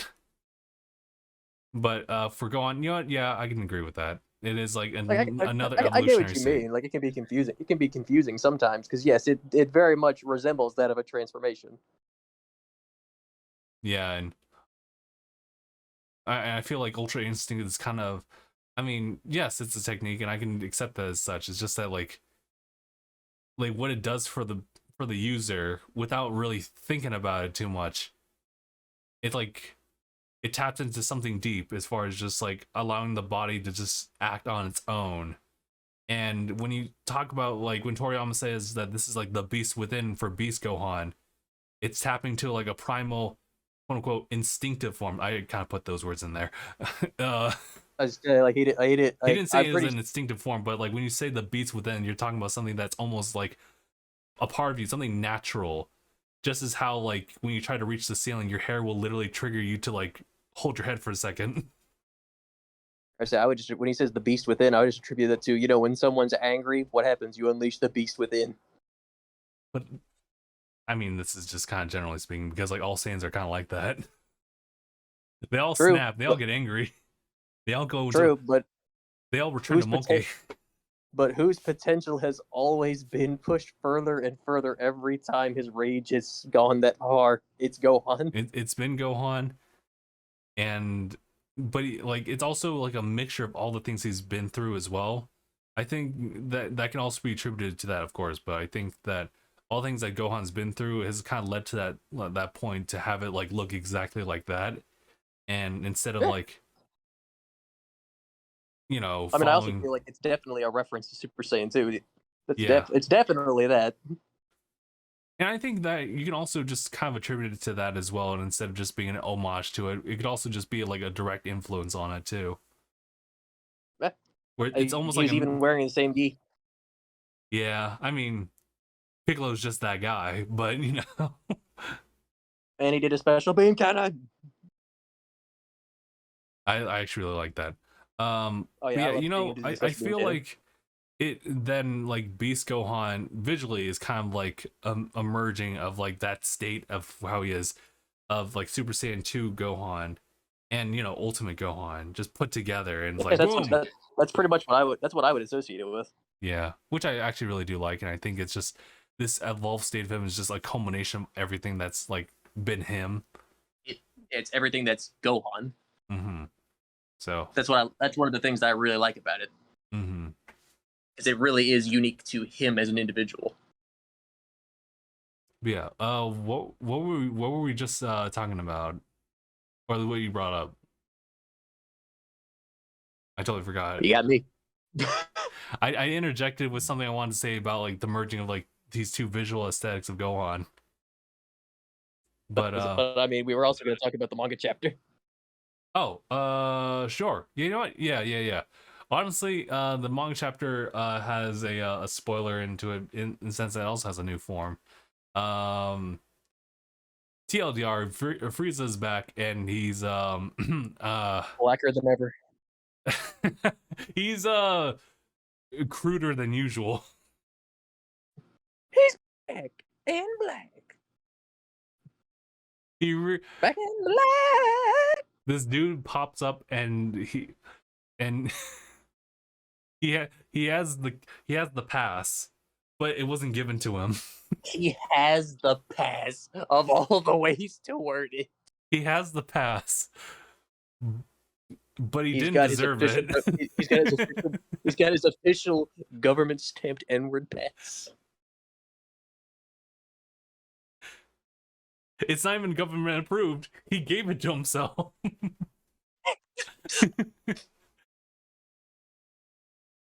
So obviously there's a lot of people like bringing up memes about this because obviously it's one of those things where it's like, Yes, my official Frieza Force stamped N-word pass.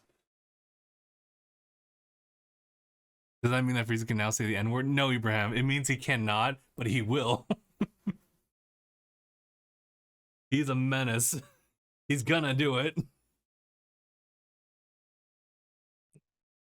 Everyone, behold, I have my official Frieza Force stamped N-word pass.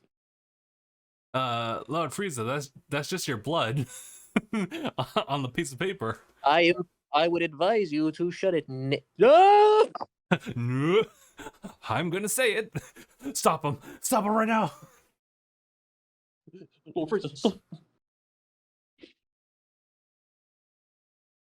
But memes aside, Frieza has a new form, and that's kind of displayed on like his like varying degrees of like training. So For 10 years. so not the 3 months of like Golden Frieza. This is like a whole 10 years of training. Dude just has a lot of time on his hands and discovered Which something that is, gives him that time. and which it makes for great world building, in my opinion. So Because there's more worlds like that, or places. he found another room of spirit and time, a hyperbolic time chamber. He found another one. You know, I was wondering like what would be like if Frieza like discovered something like that, because you know, if he got past that idea of like him having to train and him just being not at all for it, if he really goes past that, he could really become one like or the strongest. Really, he could be, and that's natural too. But Oh yeah, that's like Frieza is talented, but we can't do. You're right, he's an asshole, but he is talented. yeah. It's That's also the fact that he seems different. in what way does he have more back muscles? No, it's like something I know that I was watching a video of Masako X reviewing the chapter, and he did point this out, and I do agree. Hmm. He's acting more lawful evil. Lawful. Well, I mean, is that just for that instance, or it was just Or at least in that chapter, he was acting more like, per se, like his father. Hmm. I Like, mean, his father was his father was. I mean, he was evil, but he did like think of like how to get things done, like especially business wise. That's why like he took Maki and oil on instead of just killing them. I feel like that's still within his character too. And the smile, Yeah. I don't know. and Maybe. the fact that he just punched Goku and Vegeta and said, "All right, well, I'll see you guys later." No, I feel like that's just like that's part of his character. Like he wasn't there to throw down. He had no interest because he was at this state. He knows how strong he is at this point, and I think that still like falls within his character, where it's like, I was here for this person. I didn't expect you guys to be here. Welcome here. Have this. All right, I'm gonna be on my way. But I've really enjoyed all the world building that the granola arc has really put together. Mm-hmm. It. I think it ties in some loose ends here, as regards to like one, the Namekians, and two, like Bardock, and three, of course, Frieza, like being like roped in here and being involved. No, but it just shows you even how much the world's even bigger than you think. Because we already know the Dragon Ball world's huge, but it's getting even bigger because of this aspect. The fact that they said in the beginning the Namekians may have come from another dimension entirely. And where was Frieza just training? He was training in another room of spirit and time, which is legit another dimension. So, there are like the whole like couple of universes. Was there like 8 universes? There's There, like 12. oh, okay. There's like 12 of them, and then there's like within each of them, possibly there's like different like multi-dimensional like spaces and time. Um, one of them we know is like that room of spirit and time. Um, and then another one could just be a Namekian like one specifically. That's what they even said. There could be when they said like the Namekians they travel all across space, meaning that That's there true. could be several tribes everywhere. There could be several sets of Dragon Balls. Nice. I mean, the Super It Dragon just it, Balls. I mean, like the Super Dragon Balls are there. mm-hmm. But that's just I like that a lot. I like that it's establishing more lore behind the Namekians, where they might have come from, how widespread they are across the world, and just that the fact that we saw the Cerulean Dragon Balls, and we learned that there's probably even more sets of Dragon Balls out there that are more unique, or in terms of like say like the Cerulean Dragon Balls, they're tiny, and there's only two of them, There's only two of them. and whereas the Namekian Dragon Balls they're massive, and there's seven of them. And the Earth Dragon Balls, they're about your average sized ball, and there's 7 of those. And the Super Dragon Balls, they're planet size, and there's 7 of them. I don't want to know how people try to gather those. This one, And then, but then that just makes me wonder, and of course, how different the dragons look. Shenron and Porunga, same skin color, yes, but very different looking. Whereas Torunba was like very different looking as a dragon, very alien dragon like. Yeah. And I'm definitely curious to see, because now we know there could be no more Namekians out there. And of course, we also got to see. Of course, I loved seeing Goku remember his family. I loved seeing him learn about his father, his mother. I love seeing that at the end, like, they give him a scouter, they give him Bardock's scouter to take with him. I love that. I loved everything about that. And I love how Vegeta kind of knows all this, and just never tells his soul. Why did you tell us anything, Vegeta? You never asked. He knew somewhat about it. He didn't know everything about it. Like, right. And of course, I just think that it's all just been a really good arc, in my opinion. Like, I thoroughly enjoyed it. Have you ever kissed anyone? No. You're married with kids. Yeah, but what does that have to do with kissing? I still think that was just done for comedy. I don't think that was meant to be taken seriously. It was still said, but anyway. It was said. That's the thing, and that's the thing. Could I be wrong? And maybe it's serious. Yeah, but in my opinion, I think it was meant more to be a joke, because they're trying to mix in original Dragon Ball humor. Which I think works perfectly, because we do have Superhero as like a nice like look back. Superhero is very, very much in line with original Dragon Ball comedy. I love it, dude. Real quick, and it's the hilarious. fact that Piccolo like runs in and out of that room,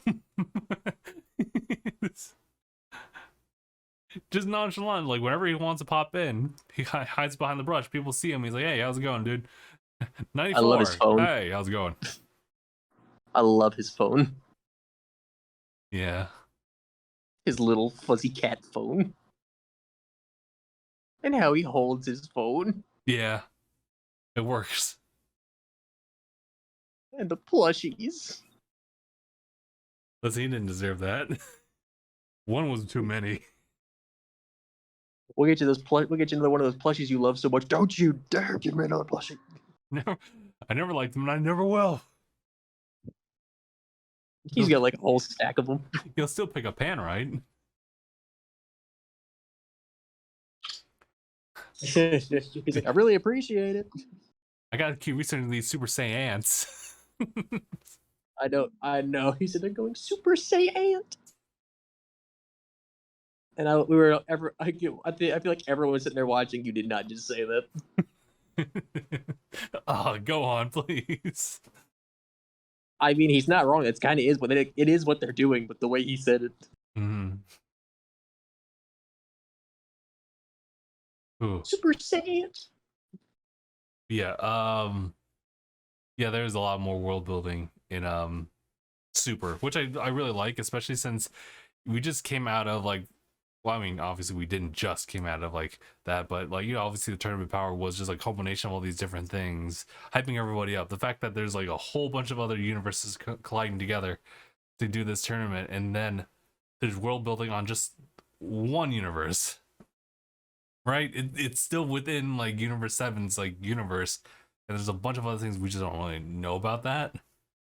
And now we could still very well see some other stuff from other universes. Like, I'm sure at some point we might actually see something on the Universe 6 Saiyans of Planet Sadala. I mean, like, not just like, there's also like just before, like, there's Broly and whatnot. Like, there is that one just planet that he was just inhabiting that Goku visited at the end of the movie, and Vampa.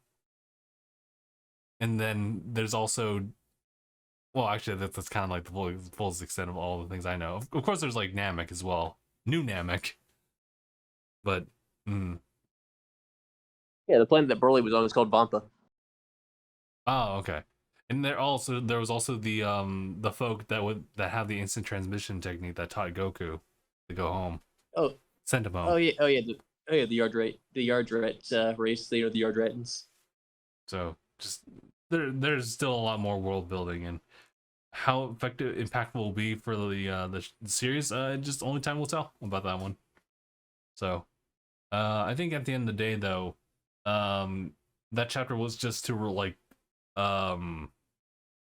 just make closure for like that current chapter.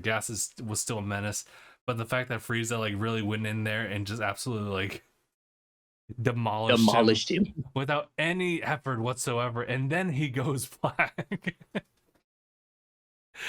And then he socks both like our guys in their like powered up states and knocks it out of One them. punch. And then he says, I'm out, peace. Peace. Hold on. You two are hired. He says, hey, you, Maki, oil. Come on. You're with me now. You're my friend now. I need a chef and a waiter. Yes, sir. I mean, I guess. Well, I'm certainly not going to mourn the losses of this asshole over here. He's gone. He's dusted. Okay, well, you helped me move on. I mean, he told. I will give this to Frieza. He did put Alec in his place. Yeah, for good. Considering that he said, I know for a fact that out of all the heaters, you're the weakest. I was like, damn. And yet he was like berating Gas, saying Gas was weak. Mm-hmm. Right. When he himself is the weakest one. Right, because like Frieza knows that dynamic with the heaters now, or at least has, in the sense that like he's just ushered control just because of his seniority, if anything. Oh yes, Gas. It's been a while. Yeah, I'm kind of curious about that. I mean, obviously Gas is gone now, but kind of curious as to like how well he's known like Gas for a long time to give him like to like just note him in like on that first name basis so casually. Well, they do work for Frieza. They do. I will say this though. I don't think Gas didn't deserve all that. I think there was like a sudden change when like you just see him like he's dying and he's like, what? Oh my god, what? Why? And then like Elec is just like over here just absolutely just talking him down like you weren't shit. Not even trying to comfort his brother at all. Not at all. Like, you were built for this. You were built for my revenge plot. And what revenge plot was that? Like, oh, Frieza. And he didn't. And what exactly might that be? And I feel like, I mean, like could have said something. He could have tried to like talk it over. Obviously, it wouldn't work because Frieza knew. But like, he could have said something like, "Oh, we were just trying to get rid of these Saiyans for you. We heard from the grapevine." No, I don't think so. Even then, Frieza said, "Oh, I've known your plan the entire time." For 40 years, I've just kind of just absorbed everything. And just because you've just been a great help for my army. I simply let you do what you wanted to do. Listen. And he's just like, wait, you knew the entire time? Like, I'm privy to everything in the universe. It's just basically Frieza saying, you only got this far because I let you. Mm-hmm. It's true.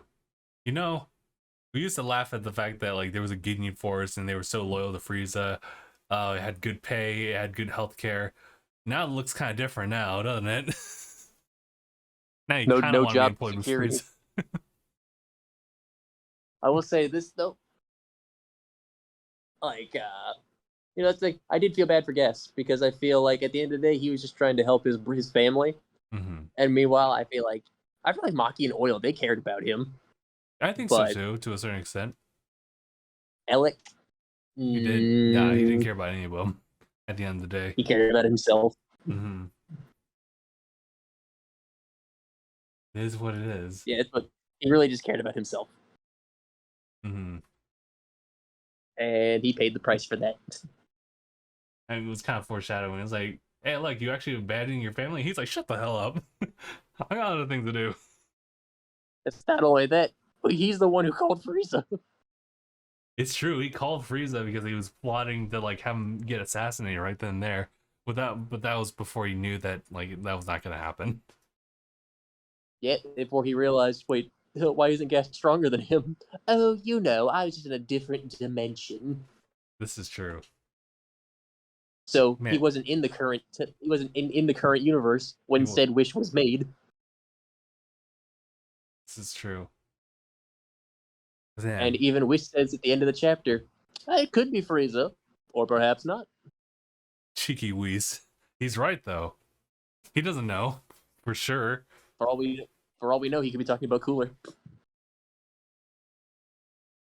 So I know you mentioned that before, and you know it'd be a great thing to see like Cooler show up again, but as a canon character. But to say he's the strongest, I'm not sure. Or you know, They could always introduce him.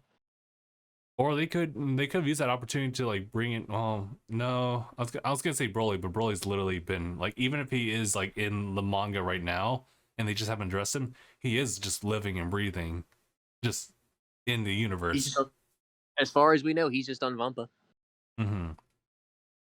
And Him, that his power like scales up in the fight. And I'm pretty sure on Vampa there's still Ba. But oh, Poor Ba. it's okay. We make you to coat later. Hmm. I mean, it was just the ear. Yeah. Like he didn't like Ba wasn't killed. It was just that he got his poor little ear blasted off. Oh yeah. So now he just wears that to remind him of his friend, Ba. But I just love that his name is Ba.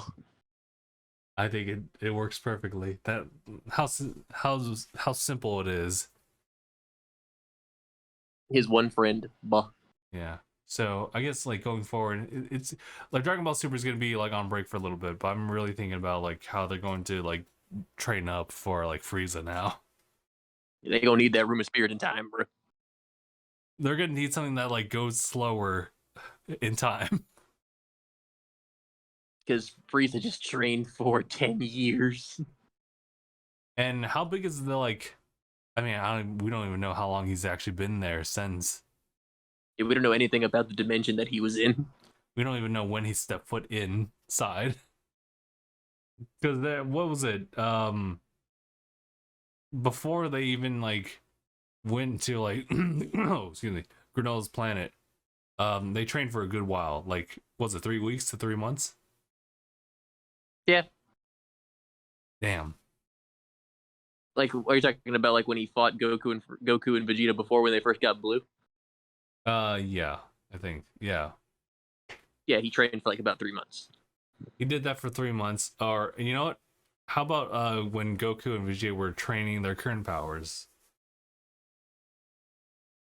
I feel like they gave it like a couple weeks or something like that. It wasn't too long. I can't remember that part.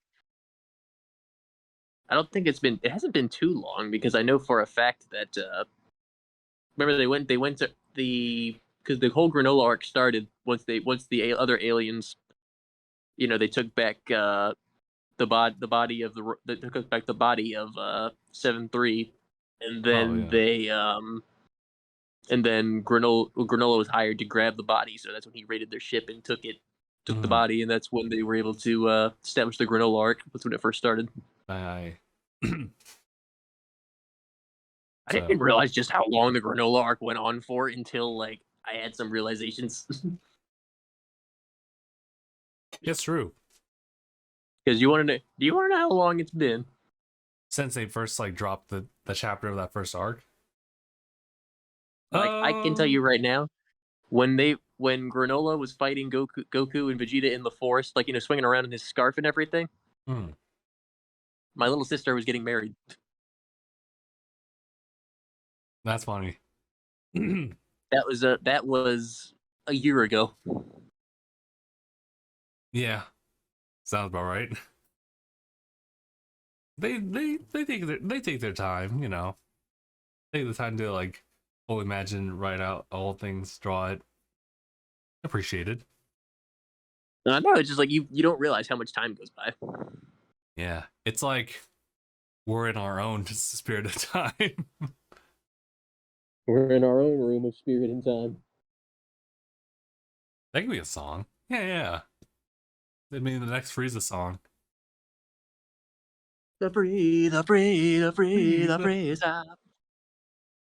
Real quick thing, you remember the commercial that they had where they're breakdancing and like Pop Soda just kind of pops up? I love it. Frieza. Frieza does the finger death beam while he points like a doing the Michael Jacksons. He's like, like I was dying. Oh, Come on. Hee, come on. come on. Come on. Frieza, where'd you get the fedora? Oh, this. I just picked it up when I was walking. This. I just took when I left the room. This. I just picked it up when I left the room. No big deal. It's crazy that Frieza didn't know about like, or rather, most villains really didn't know about like a time chamber. And Frieza just found one on his own. On one of the many planets that he rules. Yeah. Lord Frieza, where have you been? It was just only like 2 hours. You were gone for like 2 weeks, bruh. Was I really? Did anything happen? What? No? Oh, good. I'm gonna go back in. Oh, I have a call from Alec, do I? I'll put it closely. Thank you. Oh, good. I think it's high time that I delivered the fade myself. High time I delivered my fedora myself. The what, sir? The fade. The fade. So I think this new transformation has you speaking a certain way. Perhaps. Dead ass. I have to bust a cap. I have to bust a cap in your ass. Ooh. Frieza is so much of a menace in every like facet of his life and everyone's life. Truly. Yeah. All right. I think that's everything I wanted to talk about. It's been a lot of fun just kind of having all these different Dragon Ball Super things like just drop, and it's almost like a cultural reawakening of like the fandom. I love it. So, and the news just keep coming with like obviously like other things. I was talking about like the whole rollback with Dragon Ball Fighters, and that's just a test area for, you know, a possible Fighters 2. Which will hopefully have crossplay. And who knows, like, oh yeah, that too. And I don't know, like there's definitely it's a sure sign that there's a lot of like Dragon Ball like yet to like arrive for us in the future. So yeah, all right. I think with that, I guess we'll go ahead and call it here. Is there anything else you want to add, Mark, about this past week? No, I think I've pretty much done everything. Okay. Well, for now, we will go ahead and call it here. So, thank you guys so much for tuning in for another episode of DangIT Prodcast. It's been episode 424. My name is Justin. Mark. And thanks for watching. #bye, everybody.